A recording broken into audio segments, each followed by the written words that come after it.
que usted y yo creemos, por ejemplo.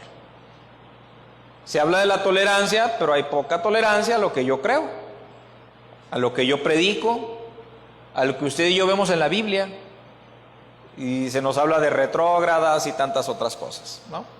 Entonces es una utopía, es un sueño vano pensar que, bueno, llegó la maestra, ahora sí.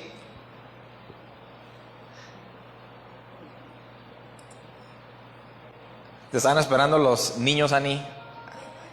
No, aquí están, mira. Como no sabía si a lo mejor había pasado algo, ahí están los chiquillos, ahí está Antonella y está Anita. No les veo los rostros, pero yo creo que sonrieron así como que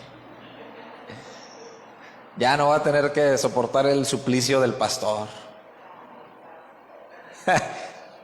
Tan chiquitas, a veces, ¿verdad?, se desesperan, y yo comprendo eso. Así es que gracias a Dios por ello.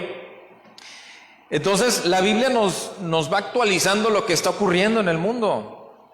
Sí estamos viviendo momentos críticos en el sentido de que el mensaje no es muy aceptado, el mensaje del Evangelio tal cual viene en la Escritura no es muy aceptado. Sí creo que el mensaje del Evangelio se tiene que actualizar a las generaciones para que comprendan el mensaje de amor de Dios, pero no creo en el sentido de que el mensaje tiene que actualizarse de tal manera que el mensaje tiene que adaptarse a las corrientes humanas y sociales que se están viviendo, sino que al contrario, el Evangelio es la respuesta a muchos de los problemas de injusticia, de falta de equidad y tantas otras cosas, como lo hemos visto en lo que ha enseñado el Señor Jesús y en las palabras del Señor Jesús con respecto a la mujer, ¿no? Con respecto a los niños, lo vamos a ver cuando dice dejad a los niños venir a mí. Es un mensaje, no me gusta la palabra revolucionario porque no va de acuerdo a ello. Revolución es muy distinto a lo que dice el Evangelio. Revolución es trastorno y el mensaje del Evangelio no es un mensaje que trastorna, es un mensaje que restaura, es un mensaje que libera, y en ese sentido el cristianismo no es revolucionario. Jesús no fue un revolucionario en ese sentido tampoco. El mensaje del Evangelio es un mensaje de la reconciliación, un mensaje que reconcilia al hombre con la mujer, un mensaje que reconcilia a Dios con su creación y a su creación con Dios. Y a veces se nos olvida eso. Entonces el mensaje del Evangelio se actualiza en el sentido de que podemos entender que trasciende y que es actual, hermanos, en estos momentos. Y es actual también en el sentido de que podemos entender que hoy el cristianismo está viviendo crisis. Y crisis de fe muy, muy profundas. En el cual no se entiende ser discípulo como padecer. No se entiende ser discípulo en el sentido de entender que ser cristiano tiene un precio, tiene un costo, y que a veces tiene que ver incluso con aquellas cosas que consideramos, no, una cosa es ser cristiano y otra cosa es mi vida económica, mi carrera, mis ideales, mi manera de entender la vida. El cristianismo engloba todo. La doctrina cristiana tiene que englobar todo. Tiene que englobar cómo vemos el dinero, cómo vemos la sociedad, cómo vemos incluso nuestra percepción de cómo vemos al prójimo, de cómo no deberíamos ver al prójimo, y de cómo también Dios desea que seamos luminares, que seamos luz, que seamos sal en la tierra. Y en ese sentido Jesús, Mateo habla de un Jesús que advierte a los discípulos, previamente escoge 12, los manda a predicar y advierte a los discípulos de los peligros que corren por ser testigos suyos. La semana pasada hablamos que la palabra testigo tiene que ver con mártir. ¿Y a qué le suena eso? ¿A qué le suena ser mártir? Uno que vive un estilo de vida muy burguesa cristiana, sin preocupaciones. Es el ideal del cristiano, vivir sin preocupaciones, sin angustias, que todo se resuelva y que todo gire y que todo ruede. sin angustiarme, sin preocuparme. Es el ideal, es lo que Jesús predicó. Jesús dijo, bueno, en el mundo a ustedes les va a ir muy bien por ser cristianos. Ser cristiano significa tener una economía excelente. Ser cristiano significa, pues, estar cómodo, que todo te vaya bien. Jesús dijo, en el mundo, ¿qué va a pasar? Van a tener aflicción. Y cada uno de nosotros, cuando tratamos de vivir la vida cristiana, la vida de testimonio, es aflicción, hermanos. Es aflicción en la familia. Hay quien se opone a que usted venga aquí. Hay quien se opone a que usted busque a Dios. Es aflicción en la carne. Porque no es muy cómodo a veces levantarse temprano, nos gusta estar acostaditos, ¿no? Y que lleguemos y la casa esté la barbacoa ya lista, las tortillitas de harina, ¿verdad? Y no esforzarnos, es cómodo. O no les gusta. A mí me gusta estar cómodo. ¿A quién no le gusta estar cómodo? ¿A qué persona no le gusta estar cómoda? Pero a veces ser cristiano implica aflicción en ese sentido. Platicaba con un amigo hace unos días, el mismo que les mencionaba de los problemas matrimoniales que tiene y que empezamos, hace un mes más o menos platiqué con él y veía cómo estaba desesperado y con una actitud soberbia, arrogante. A él le va muy bien económicamente y todo el problema es el dinero. Todo, casi siempre los problemas matrimoniales son en torno al dinero. Y no a veces porque falte, le voy a decir una cosa, sino por nuestra actitud con respecto al dinero. Total que esa persona se separó en los últimos días, pero esa sacudida le hizo entender varias cosas, ¿no? Él es católico y me dice, ¿sabes qué? Me hace falta Dios. Le digo, ¿sabes qué? Sí, te hace falta Dios. Hay una práctica que yo no conozco muy bien, pero ya había escuchado por ahí antes y él me la confirmó. Hay una práctica de ir a ver o ir al Santísimo. ¿Alguien ha escuchado de eso? ¿Qué es? ¿Alguien me puede decir qué es? Dígame, hermana.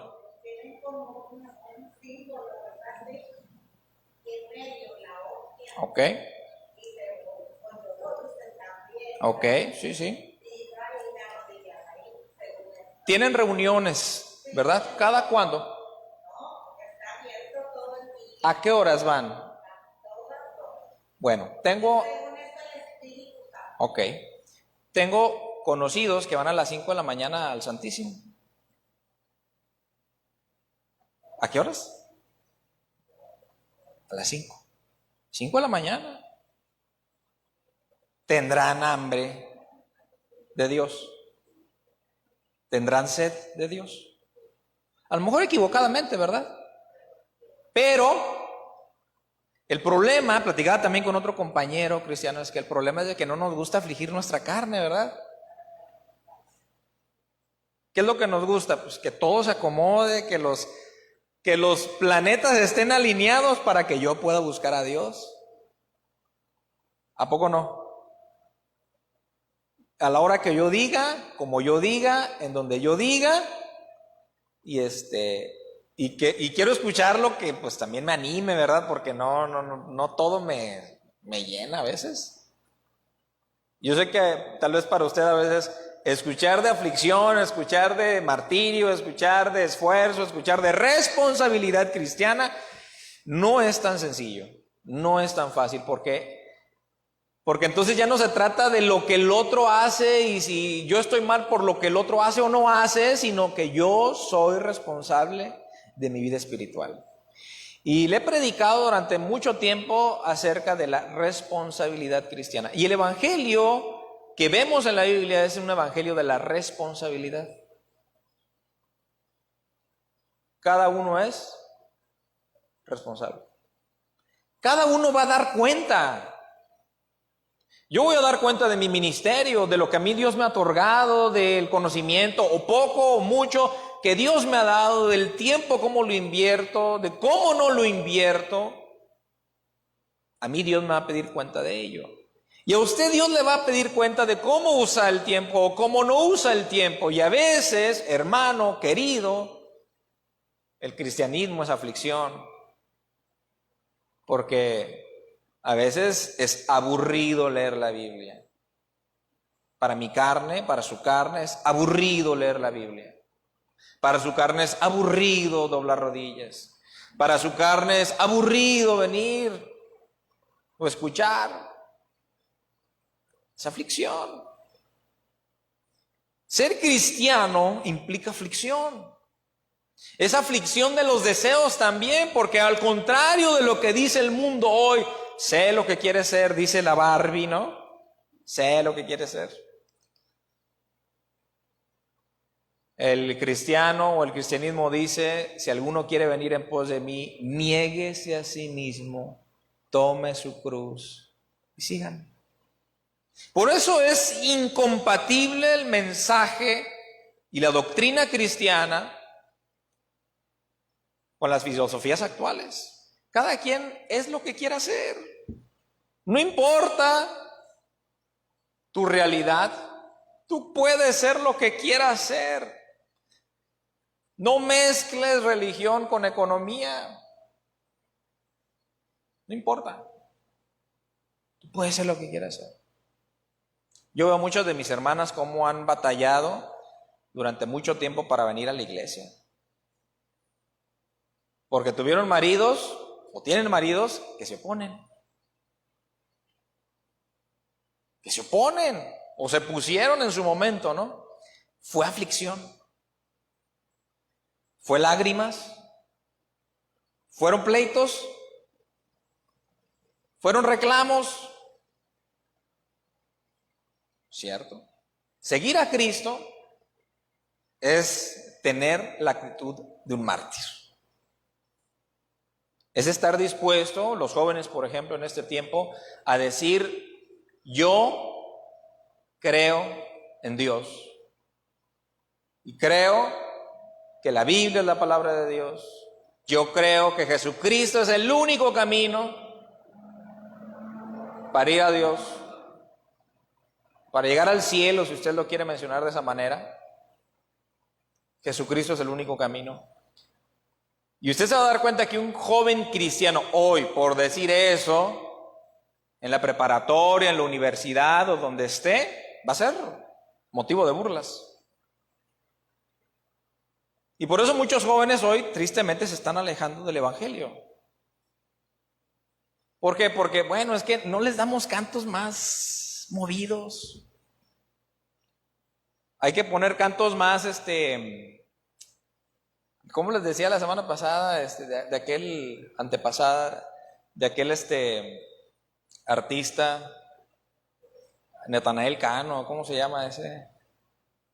Hay que poner corridos cristianos tumbados. Sí les da risa, a mí me da risa también el nombre ese, corridos tumbados, ¿cómo será eso? Y ya escuché cuáles son los corridos tumbados, es una cosa así media rara. Y bueno, hay que actualizar los mensajes. Yo me pongo a pensar en todo ello y la verdad de las cosas, hermanos, es que no queremos afligirnos. No queremos disciplinarnos. Comparémonos, por ejemplo, con la filosofía de vida de un japonés. ¿Y por qué Japón es potencia mundial y México no puede ser potencia mundial? Porque el latino es indisciplinado. No le gusta afligir. No le gusta afligirse. Jesús les dijo, guárdense de los hombres porque os entregarán a los concilios en las sinagogas. 18, y aún ante gobernadores y reyes seréis llevados por causa de mí para testimonio a ellos y a los gentiles. Cuando Jesús les dice, van a ser llevados a los gobernantes, anteriormente dice, van a ser llevados ante las sinagogas, van a ser llevados ante los principales, ¿verdad? Y hablamos la semana pasada de cómo la persecución empieza muchas veces dentro de la misma religión. inicialmente inicia dentro de la misma religión, trasciende al punto de llegar a lo político. Trasciende al punto de llegar a lo político. Pregúntele usted, por ejemplo, a los cristianos de la cortina de hierro, cómo muchos fueron corridos, fueron despojados de sus hogares en aquel comunismo de la Unión Soviética por predicar a Jesucristo. Hoy mismo en Canadá, hay iglesias o cristianos, pastores, que están siendo encarcelados por celebrar un culto, por celebrar la predicación del evangelio. ¿Mande? En Canadá. No las quemas, esa es otra cosa. Las quemas es otra cosa. Las quemas a las iglesias católicas es cuando se encontraron, ¿verdad? Últimamente, al parecer, algunos restos de niños aborígenes, ¿no? Esa es otra cosa. Ahí no puedo decir más que no entiendo el coraje humano, porque bueno, el coraje humano siempre va a pensar, y la semana pasada hablamos, ¿verdad? De vence con el bien el mal. Contrariamente, el estilo cristiano debe ser no de la revolución, como ya lo mencionamos hace un momento, no de hacer justicia por su propia mano, ir a las autoridades concernientes, ¿no? Para ello, pero no vencer el mal con el mal. Por eso no puede haber cristianos que consideren sano, cristianos que leen la Biblia, que entienden la Biblia, que conocen la Biblia, que consideren que sea justo tumbar monumentos, destruir lugares en cualquier tipo de manifestación. No es conducta cristiana. Y no estoy diciendo que no debamos levantarnos y hablar, pero no es la violencia el tema cristiano, ni parte de la doctrina cristiana. Entonces, seguramente hoy podemos entender que hay muchos gobiernos que empiezan a querer tapar la boca del mensaje evangélico. Hay por ahí una persona que es evangélica, cristiana, que se ha negado en diversas ocasiones a realizar un pastel a parejas homosexuales y lo han demandado. ¿Por qué? Pues no estamos diciendo que, por ejemplo, si hablamos de las redes sociales, entre comillas sociales, en las redes sociales hay reglas, ¿no? De la comunidad. Y hay palabras que no puedes usar, ¿no? ¿Quién dice qué palabras puedes usar o no puedes usar? La comunidad. Por ejemplo, hablando de Facebook, usted no puede poner ciertas palabras porque, según Facebook, incita al odio. ¿Hay libertad de expresión? No. Curiosamente, ahí se aplica la propiedad privada, pero cuando una persona se niega por X motivo a realizar algún pastel, por X motivo, a una pareja, no hay protección a la propiedad privada. Curioso, ¿no? No hay realmente una tolerancia al mensaje evangélico. Y eso ha sido desde el primer siglo, hermanos. Inicialmente los cristianos encontraron la persecución, y lo vimos la semana pasada, de parte de los mismos judíos, los fariseos. Llegó un momento en el cual llamaron a Pedro y Juan y le dijeron: no prediquen más a Jesús. Y ellos tomaron la determinación de decir: juzguen ustedes qué debe ser primero, obedecer a los hombres o a Dios. No tuvieron una actitud rebelde, no fueron revolucionarios y tumbaron el templo, dijeron: no, ustedes han sido opresores No. Simplemente dijeron: nosotros vamos a predicar a Cristo, porque para nosotros es más importante obedecer a Dios antes que a los hombres, a través del ministerio de la palabra. Entonces, trasciende al aspecto político. Y ahorita estamos viviendo cómo trasciende al aspecto político este asunto, hermanos. Por motivos políticos el cristianismo no es bien recibido en muchas partes. El mensaje cristiano no es bien recibido en muchas partes. Y es parte de ser mártir. Es parte de ser un testigo de Cristo. Jesús dijo, es necesario, dice, van a ser llevados ante gobernadores y reyes, seréis llevados por causa de mí para testimonio de ellos a los gentiles. Ahora, esto choca poderosamente. Recordemos que el Evangelio de Mateo fue escrito para cristianos judíos. Y el propósito del Evangelio de Mateo es presentar a Jesús como el Mesías esperado, como el Cristo, como el Hijo de David. Primer capítulo nos dice y nos muestra la genealogía de Jesús de acuerdo a David, por la línea de David. Entonces Mateo es un evangelio presentado a los judíos. Es un evangelio para los judíos. Y cuando Jesús dice, van a ser llevados ante los gentiles, esto seguramente choca con la idea de los discípulos judíos. Ellos tenían la idea, de acuerdo a Hechos capítulo 1, de que el reino político de Israel había de ser establecido físicamente. Y cuando Jesús les dice, ustedes van a ser mártires ante los gentiles, oiga hermanos, eso es inconcebible. No puede ser consistente para un pueblo judío que Jesús diga, o que espera la redención de Israel, la redención política de Israel, ver que un Mesías muere en la cruz en manos de los gentiles, y ahora antes de eso que ocurra, Jesús les dice, ustedes van a ser mártires ante los gentiles. Ya vimos en los primeros capítulos cómo cuando Jesús le dice al centurión romano, voy yo a tu casa a sanar a tu siervo.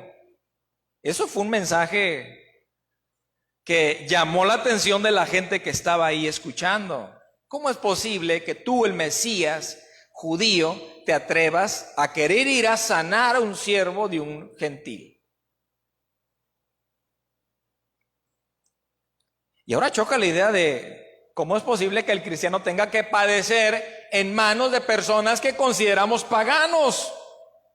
¿Cómo es posible que tus discípulos vayan a padecer en manos de gente que es impía, pecadora, mala? Hermanos, al cristiano le va a tocar padecer en manos de gente impía y pecadora. Al cristiano le va a tocar soportar la aflicción de gente que no teme a Dios. Y es fácil. Es fácil cuando el Salmo 73 nos dice, cuando vemos que al malo le va bien. Es fácil ver eso.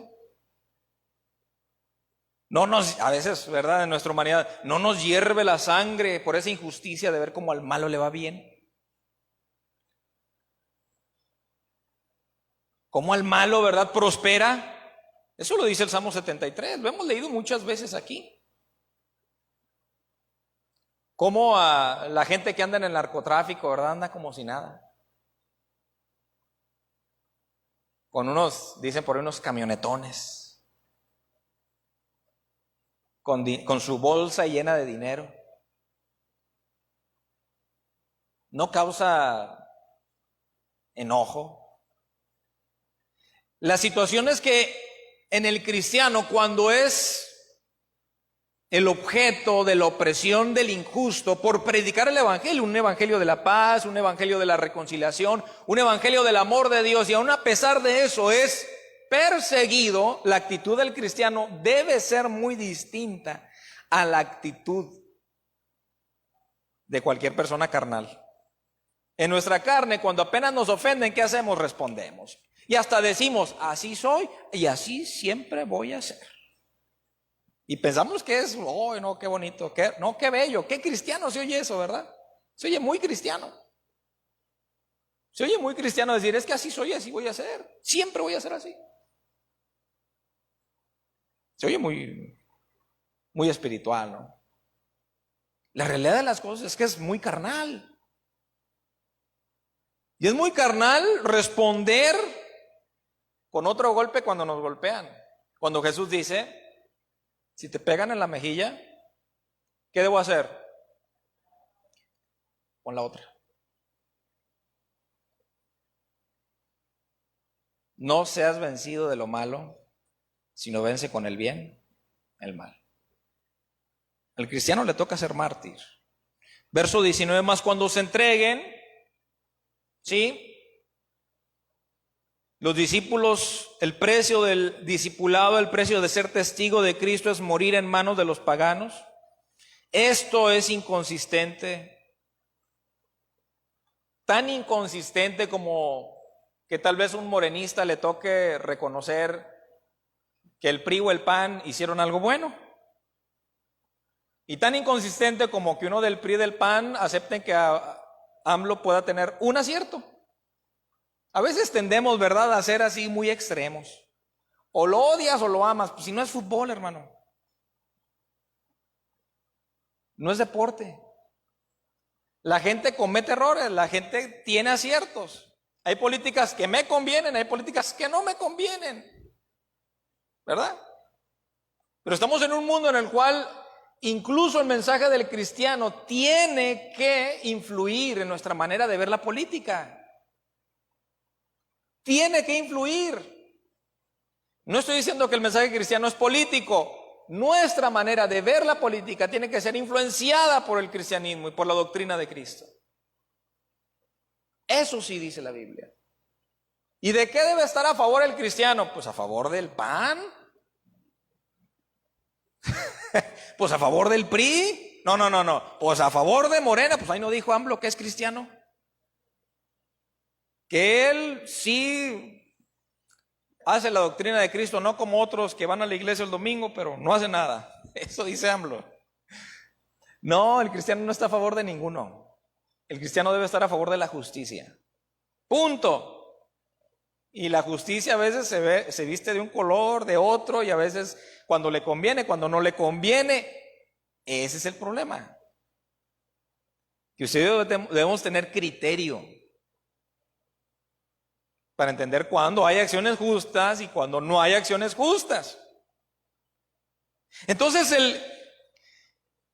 el creyente, el discípulo de Cristo, se enfrenta con el problema del martirio, del padecimiento por causa de Cristo.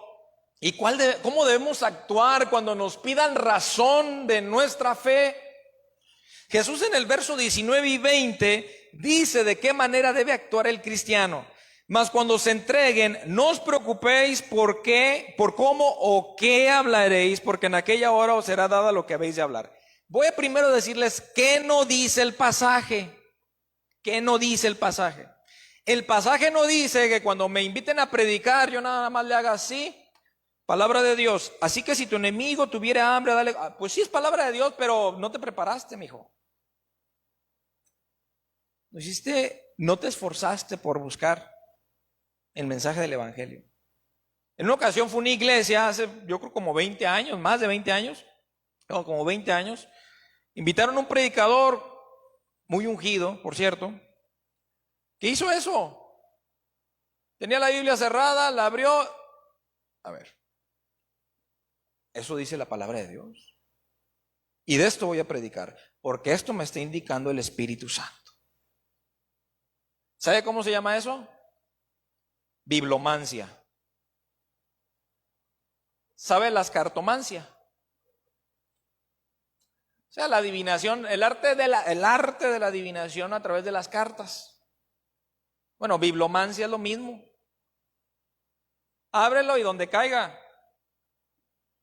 Dicen que alguien lo hizo lo mismo y dice, bueno, y fue Judas y se ahorcó. No, señor, se me da que tú no me estás hablando. Veas tú lo mismo. Si se tratara de que Dios hablara así, imagínese. El pasaje no dice que el creyente no tiene que prepararse para predicar. El pasaje no dice que el creyente no tiene que leer la Biblia para dar testimonio. El pasaje no dice que el cristiano no tenga que buscar en la palabra de Dios para dar el mensaje del evangelio. Porque en todo caso usted tendría que creerse cualquier cosa que le diga la gente o cualquier predicador sin leer su Biblia. Y esa no era la actitud de los primeros cristianos. Los cristianos dicen que cuando Pablo llegó a una sinagoga en Berea y les predicó el evangelio de Cristo, dice que ellos revisaban lo que decía Pablo a ver si era cierto. A ver, ¿de qué manera está interpretando Pablo? ¿Será o no será? Ahora le hago yo la pregunta ahorita. ¿Cuántos de ustedes rumiaron el mensaje de la semana pasada durante toda la semana? No me levante la mano. No quiero ponerlo en evidencia, pero estoy seguro que muchos no rumiaron el mensaje en toda la semana. ¿Por qué se llama culto? Ya hemos hablado de esto, ¿no? ¿Por qué se llama esta reunión culto? ¿Mande? Porque venimos a cultivarnos y todo debe ser parte de cultivar. Sí es eso. Tenemos que cultivarnos, pero yo le voy a hacer la pregunta ahora. ¿Qué canto usted se va a llevar o qué canto usted se lleva en la mente ahorita cuando salga del templo?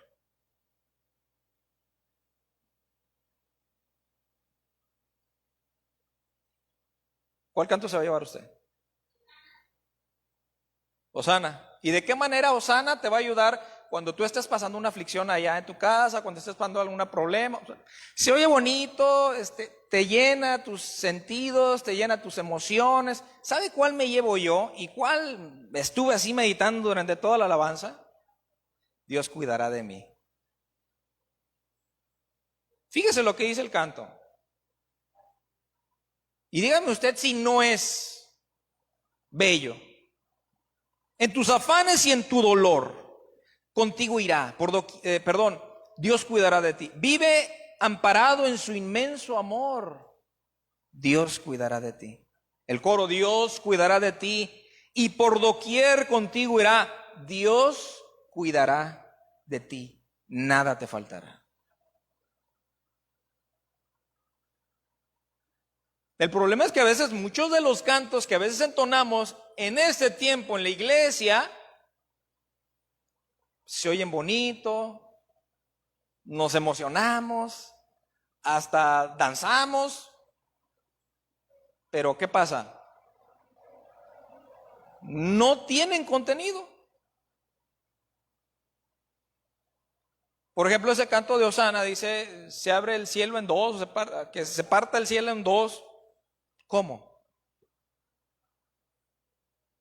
Inúndanos. Se oye bonito, ¿no? O sea, no digo que esté mal. Pero ¿de qué manera ese canto al momento en el cual en mi vida diaria, momentos de aflicción, en la prueba, en el dolor, en la enfermedad, en la angustia, en la escasez, pues aviéntate el de Hosana? Pero ¿qué diferencia si usted dice, Dios cuidará de ti? En la prueba, en el dolor, Dios cuidará de ti. Dios cuidará de ti. Ahora le comento todo esto porque va relacionado a lo que continúa en el pasaje. Dice, no penséis, cuando se entreguen, no os preocupéis por cómo o qué hablaréis, porque en aquella hora os será dado lo que habéis de hablar. A veces tenemos la idea de la inspiración divina o la inspiración del Espíritu Santo como que usted y yo somos un medium, ¿verdad? O sea, Dios inspira a una persona, Josué ya no está, y de repente habla una persona, así dice el Señor, y bueno, habla así en un castellano de 1560 y no sé qué. Esa no es la inspiración. Si vamos a Lucas capítulo 1, por ejemplo, cuando él escribe el Evangelio de Lucas, Lucas escribe el Evangelio, dice que él se dedicó a indagar, investigar, buscar, preguntar. La inspiración es tomar o tener un acervo, y en este caso, hablando de la inspiración divina, la inspiración de Dios, es tener un acervo bíblico. ¿Qué palabra puedo dar yo ¿de dónde va a tomar el Espíritu Santo si Él respeta mi personalidad, si Él respeta mi vida, si Él respeta mis emociones, mis cualidades, mis defectos? Incluso cuando yo predico, ¿de dónde va a tomar el Espíritu Santo si no leo la Biblia? ¿De dónde va a hablar? Dice que de la abundancia del corazón. Sí, o sea, si yo me siento enojado en ese momento y no tengo Biblia, nada de Biblia en mi mente, en mi corazón, no he rumiado la palabra de Dios, ¿qué voy a decir? Y muchas veces, por ejemplo, vemos a tantos influencers, contenido. ¿Qué contenido comparten? Veo influencers con 1 millón de seguidores, el contenido de 10 minutos. Pusieron a un niño a tirar una botella de un refresco con un balón de fútbol. 10 minutos, 50,000 likes, 2 millones de vistas. ¿Cuál contenido? Y a veces como cristianos tenemos la culpa, hermanos, porque no leemos la Biblia. ¿De qué vamos a hablar cuando nos pidan razón, nos pregunten por qué soy cristiano, si no leo la Biblia, si no estudio, si no escucho, si no medito? ¿Qué le dijo Dios a Josué? Nunca se apartará de tu boca, ¿qué? Sino que ¿de qué? Meditarás en él, para que hagas y guardes conforme a lo que en él está escrito. Entonces harás prosperar tu camino y todo te saldrá bien. En su contexto. ¿Cuál es el contexto de Josué?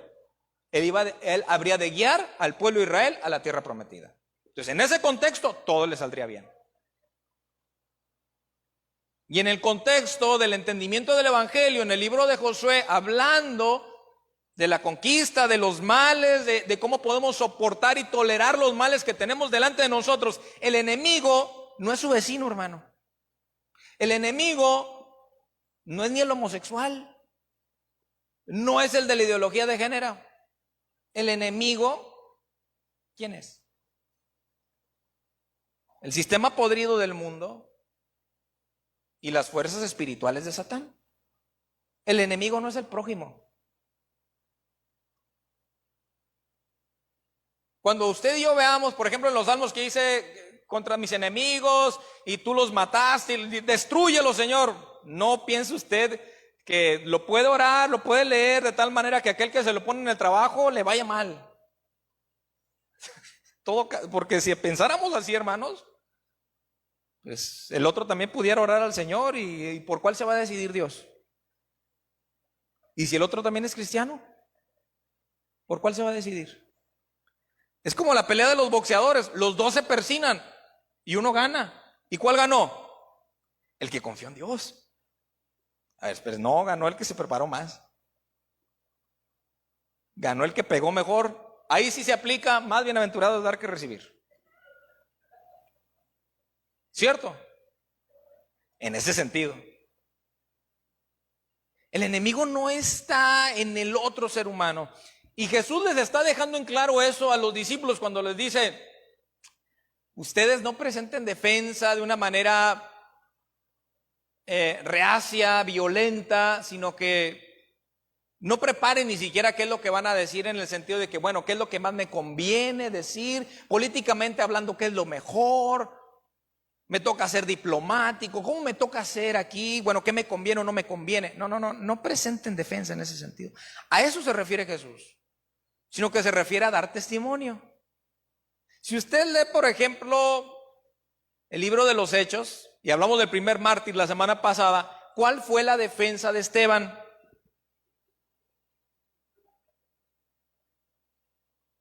Se dedicó a dar pasajes bíblicos y a presentar el Evangelio. ¿Lo habrá inspirado el Espíritu Santo? No, ahí no, porque pues cuando escogieron a los 7, de entre los cuales estaba Esteban, ¿cuáles eran los requisitos para ser uno de los 7? ¿Se acuerda? Dígame uno de los requisitos. Lleno del Espíritu Santo. Varones preparados, llenos del Espíritu Santo. Capacitados, llenos del Espíritu Santo. ¿A quién Dios usa? Dios quiere usar a todos. Dios quiere usar a todos. Dios lo quiere usar a usted. Dios me quiere usar a mí. Dios lo quiere usar a todos.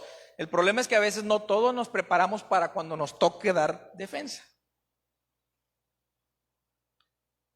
Y tampoco la actitud es, porque muchos en este tiempo hay otra corriente dentro del cristianismo que yo creo que no es muy sana, no es muy sabia, ni es la que nos dice la Escritura que debamos tomar, que es la de los apologistas cristianos. Ya todos, muchos jóvenes son apologistas cristianos. Y se pelean en todas partes. Si ven un ateo que dice X cosas, ahí van y no, que no, es que yo sinceramente digo, qué pereza. Cuando me preguntan, respondo. Si no me preguntan, no respondo. Y si no me mencionan, tampoco. O a veces también aunque me mencionen, no respondo. Porque hay gente que no tiene un anhelo real por la verdad, hermanos. No tiene un deseo real por conocer la verdad. Hay gente que nada más lo que quiere, dice por ahí, quieren ver el mundo arder. Y la idea del creyente, lo que está diciendo Jesús es cuando les pregunten a ustedes, digan. Pero no se preparen políticamente de la mejor manera, de qué les conviene o no les conviene decir. Ustedes nada más vayan y respondan de acuerdo a lo que en ese momento el Espíritu Santo les diga. Pero hay que tener la correcta actitud, ¿no? ¿Cuál fue la actitud a la cual Jesús invita a los cristianos y los discípulos a tener? Lo dijimos hace 2 semanas. A ver si me pone atención. ¿Cuál es la actitud? Una coca a quien adivine. Prudente como serpiente, sencillo como paloma. ¿Tendrá relación? Cuando Jesús le dice, ustedes sean prudentes como serpientes, sencillos como palomas, y ahora les dice, cuando los llamen y les pidan razón de su fe, ustedes sean, en pocas palabras, sean prudentes como serpientes, sencillos como palomas. Esteban tuvo prudencia, fue alerta, pero también fue sencillo, se dejó guiar por el Espíritu Santo. El libro de los Hechos también, cuando mandan llamar a Pablo a presentarse ante el rey Agripa, él también presenta defensa. Y fue tal su defensa que el rey Agripa dice, ¿por poco me persuades, Pablo? O sea, ¿cuál era la intención de Pablo? ¿Demostrarle a Agripa que tenía la razón o ser testigo?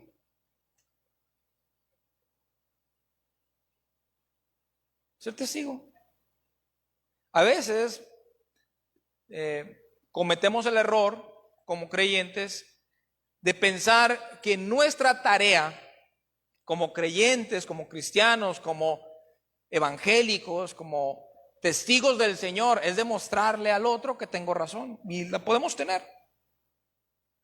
Pero ese no es el motivo por el cual vamos a ser llamados a presentar testimonio, sino es que el otro conozca a Cristo. Justino Mártir fue uno de los mártires del segundo siglo. Y él hizo algunas cartas, se le llaman apologistas. En esas cartas enviadas a los gobernantes romanos, les expresa por qué el cristianismo no es un peligro para el imperio, al contrario. Es algo que puede beneficiar al imperio. Tristemente, aunque usted no lo crea, curiosamente a los cristianos se les acusaba de ateos.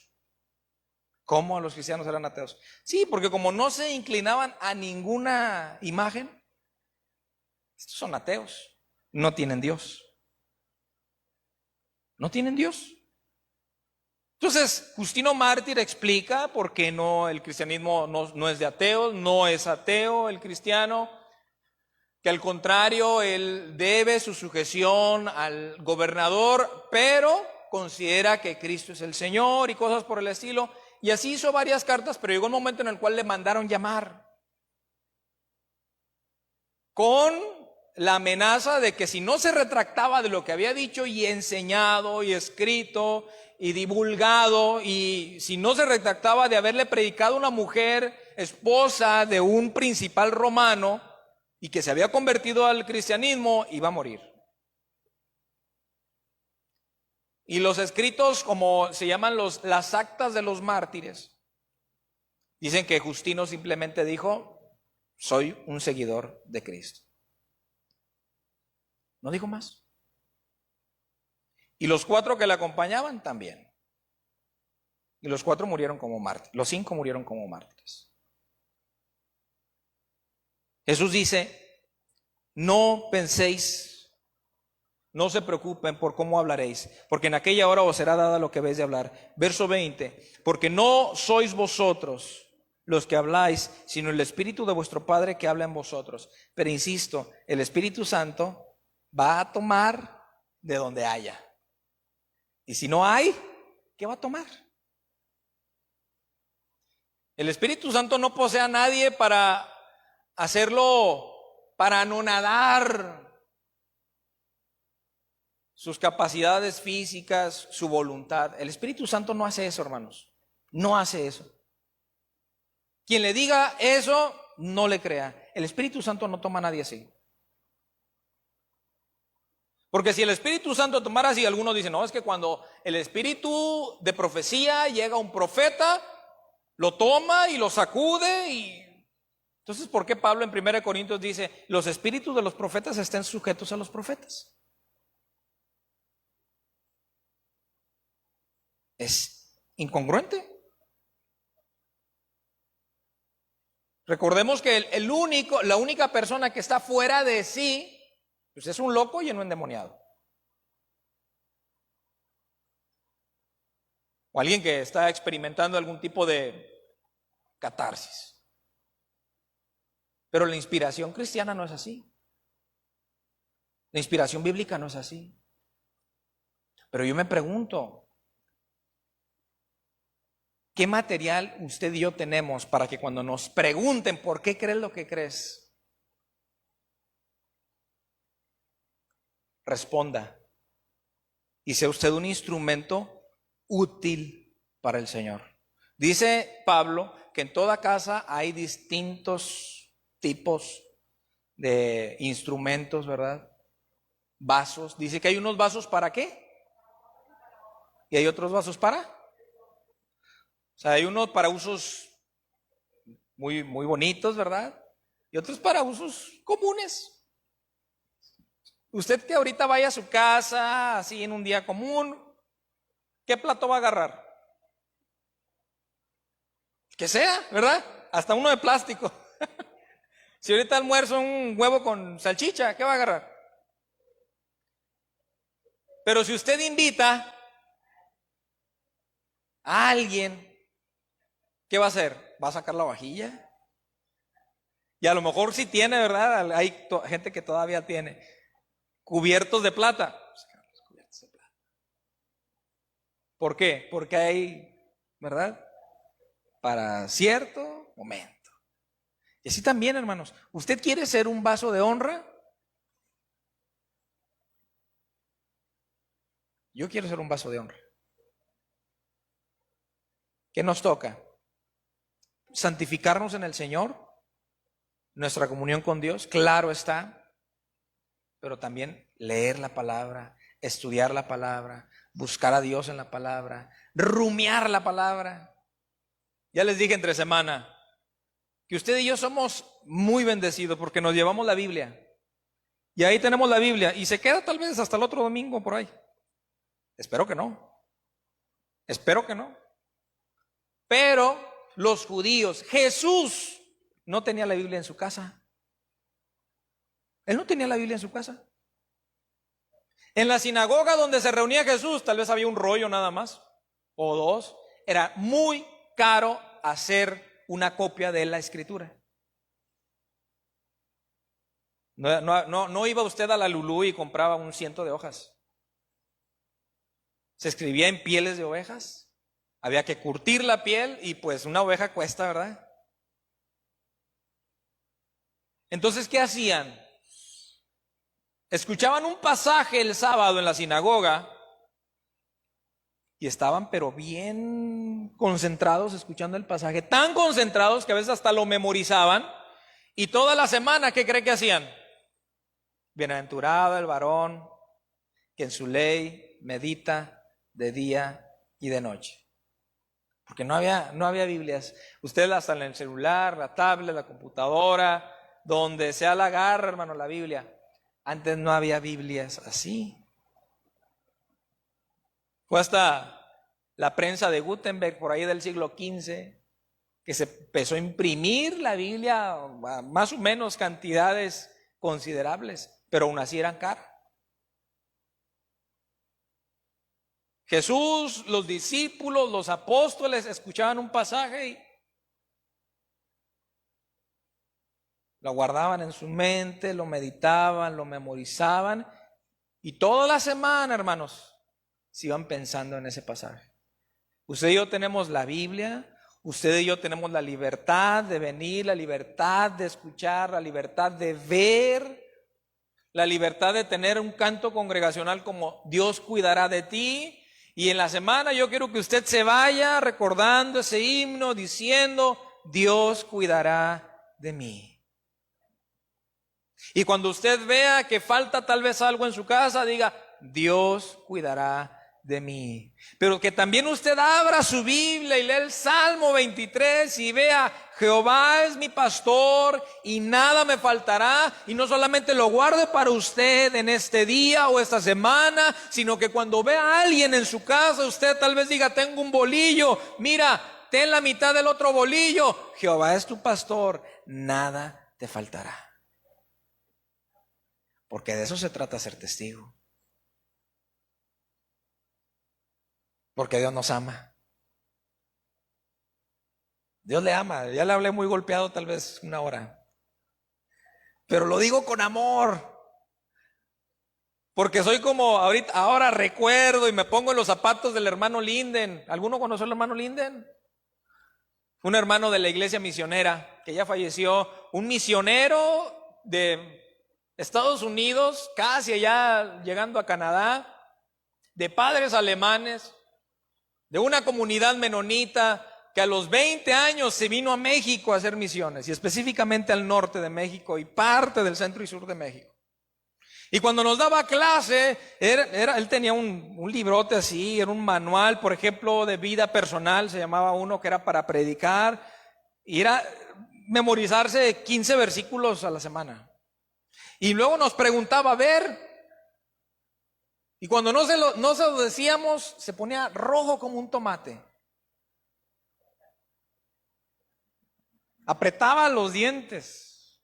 Medía 1.90 el hermano, imagínense. Apretaba los dientes y decía, ay hermanitos, me dan ganas de sacudirlos. A veces así el Señor le da ganas de sacudirnos, ¿no? Nos ha de ver el Señor y dice, me dan ganas de sacudirte, Josué. No leíste la palabra como debiste haberla leído esta semana. No escudriñaste mi palabra como debiste haberla escudriñado. No puedes ser el testigo que debería ser. Así nos sacude el Señor, así nos llama el Señor. Y dice la palabra que si nuestros padres terrenales, hebreos, ¿verdad? Nos dice, nos disciplinaban. Y en su momento no entendíamos por qué nuestros padres nos disciplinaban, ¿verdad? Dice, pero después entendimos. Y ahora también entendemos que toda disciplina no es motivo de gozo, hermanos. Al inicio yo no veía caras muy contentas, aunque por ahí distingo cuando se ríen, no se ríen debajo de esa máscara.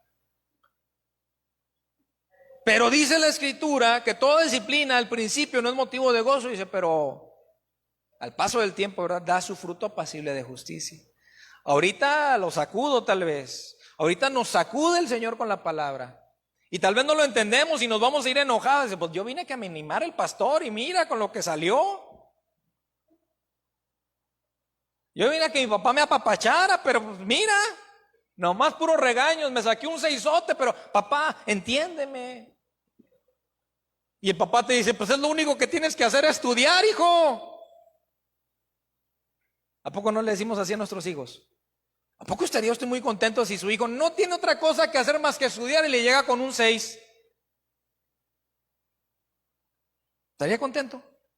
No, hijo. No, papi. Chiquito. No. Ánimo, papi. Mi papá me decía, no tienes otra cosa que hacer. ¿A poco no? ¿Y a poco no somos así con los hijos? No, es que no le digan nada porque se trauma.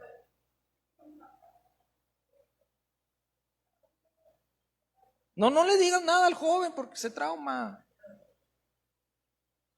Y a veces también, no solamente a veces hablamos de la generación de cristal y cosas por el estilo. Hermanos, todos en algún momento estamos, incluso hay cristianos de cristal hoy. A veces somos cristianos de cristal. No nos gusta que nos digan nada y que no nos toquen este punto porque me duele y yo vengo a que me animen. No vengo a que me regañen, pastor. Hermano, lo regaña y el Señor nos exhorta porque está en juego nuestra vida.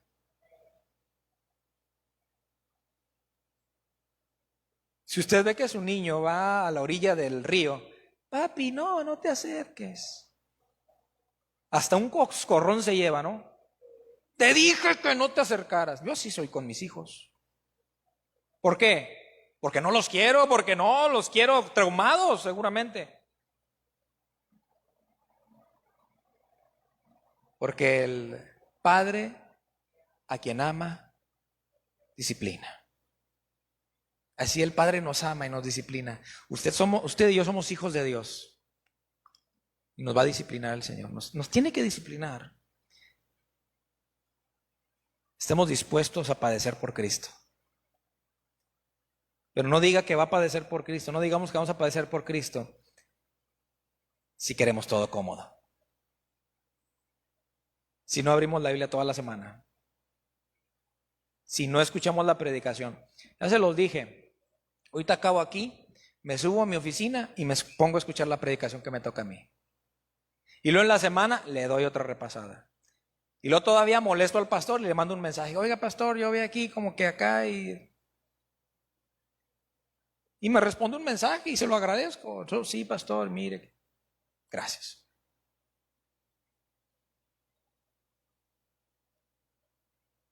Tengamos hambre por el Señor.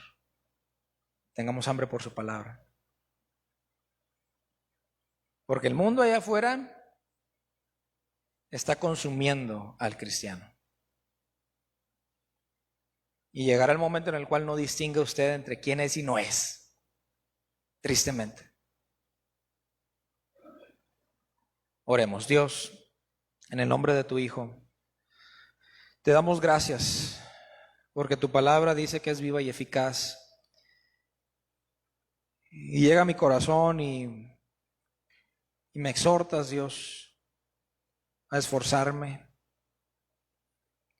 Y de lo que tú me dices también, Señor, le comparto a mis hermanos. Tú los amas, tú sabes también que les amo. Pero, Señor, estamos viviendo tiempos muy difíciles en el cual está en juego nuestra vida espiritual. Pablo dijo que el mismo Satanás se viste como ángel de luz. Queremos tener discernimiento. Queremos conocer tu palabra para no ser arrastrados en el error. Porque un día, Señor, todos compareceremos al del tribunal de Cristo y daremos cuenta de lo que hayamos hecho en el Señor. Nuestra obra será probada por el fuego. Y si hemos construido con hojarasca, con heno, con madera, sufriremos pérdida, Señor. Pero queremos construir con metales que no perecen, sino que al contrario son purificados por esa prueba de fuego. En el nombre de Jesús. Amén. Vamos a terminar. Le voy a dar solamente los avisos. Estaba esperando a que los hermanos... Ok, miren, los varones, este es el primer aviso porque es mañana. Dice: Dios les bendiga, hermanos varones valientes y esforzados, me lo acaban de enviar. La próxima reunión distrital de la Fraternidad de Hombres Metodistas será el próximo lunes 5 de julio en el Templo Monte Oreb a las 7. Monte Oreb es acá en el hipódromo. Así es que mañana pues nos vemos aquí a las 6:30, ¿cómo ven, hermanos? Y de aquí salimos para llegar allá a las 7, si Dios quiere, para estar allá. Hermanos, si quieren, aquí nos vemos y aquí podemos salir un poquito antes de las 7 de la tarde. Martes a las 8 tenemos un tiempo de devocional. Ya no me enviaron, no encontré ya el aposento alto en formato PDF. De hecho, le mandé un mensaje a la encargada de CUPSA, que es hay una librería en la Ciudad de México que ellos se dedican ellos y además otras personas, ¿verdad? Pero ellos son una de las personas que dedican a la distribución del aposento alto. Y me dicen: no, nosotros nunca hemos tenido el aposento alto en PDF. Ah, caray. Bueno, pues yo lo encontré por ahí, ¿verdad? Pero no he encontrado el de este bimestre, así es que vamos a buscar la manera. Si usted lo quisiera, vamos a buscar la manera de tenerlo en físico, pedirlo en físico, ¿verdad? Pero que sea seguro, porque tiene un costo, ¿no? Tiene un costo. Así es que si usted considera necesitar el aposento alto en físico, pues indíquemelo y lo buscamos y pedimos tal vez un número considerable para tenerlo, ¿no? El día miércoles tenemos nuestro estudio a las 7 de la tarde. El día jueves también nuestro tiempo de oración, ¿sí? Domingo a las 10 de la mañana, primeramente. Hoy le damos gracias a los hermanos que están hoy con nosotros. Nos van a estar visitando un buen rato, ¿verdad? No recuerdo su nombre, hermano. José Martínez. Magdaleno. Ok. ¿Cómo le decimos a los hermanos? Muy contentos de que estén con nosotros, ¿verdad? Que nos visiten. Dios les bendiga y decimos bienvenidos. Dios les bendiga y que sigan viniendo, ¿verdad? Que sigan viniendo. Nos da mucha alegría por ello. Todos los demás somos de casa. Ah, está Job, míralo. ¿Qué onda, Job? Te bendiga. Me gusta verlo también a Job. Sigo a nuestra hermana Margarita, ¿se acuerdan? Hermana Margarita. Job nos ha ayudado en su momento en la escuela cristiana de vacaciones, ¿verdad? Él y Chuy, Sarita. Entonces le damos muchas gracias a Dios que está aquí con nosotros. Dios te bendiga, hijo. ¿Alguien más? Pues todos los demás somos de casa, ¿verdad? Algunos hermanos no habían venido, pero somos de casa. Así es que Dios les bendiga a todos. Vamos a ponernos de pie. Vamos a orar para terminar, despedirnos. Y también pues vamos a orar por los diezmos y ofrendas. Hubo cumpleaños esta semana. Hoy cumpleaños de la hermana Cookies. Oscarito. Mire, ya 15 años. Crecen muy rápido, ¿verdad? Los muchachillos. Decía mi papá, cuando ya empezamos a ser adolescentes, se empiezan a hacer viejos. Dice. Ya me toca ahora decir eso cuando veo a mi hija, les digo, ellos se hacen viejos. La FEME, ¿verdad? También, Ruth, ¿a las 5? ¿FEME o no hay?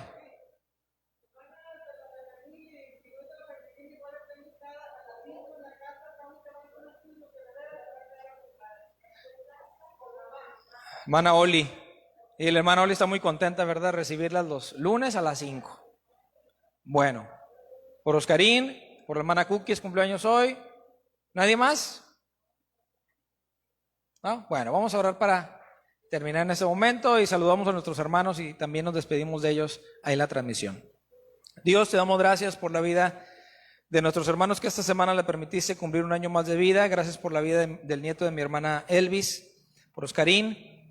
Te pedimos que seas con él y su familia. Gracias por mi hermana y su nieta también que están hoy aquí con nosotros. Padre, sé con nuestra hermana Cookies, también el día de hoy le has permitido llegar a un año más de vida. Gracias por ello. Te pedimos que la sigas bendiciendo a ella y su familia. Gracias por los diezmos y ofrendas, Padre, que hoy se recogen, porque lo hacemos como un acto de adoración, como dice tu palabra, no con tristeza ni por necesidad. Y sabemos, Señor, que de esa manera también podemos manifestar el amor a tu obra y también, Señor, podemos saber que tú nos amas. Gracias, Señor, por el que puede dar. También te damos gracias por aquel, Señor, que tal vez no puede dar en este momento. Padre, tú conoces su condición y permite, Padre, también que pueda reconocerte en su vida como su proveedor en este momento. Gracias por estos diezmos y ofrendas que se levantaron. Somos despedidos en tu nombre, dándote gracias por esta reunión. Amén. Dios les bendiga, hermanos. Estamos despedidos. Saluda a su hermano, hermana. Cuídense mucho.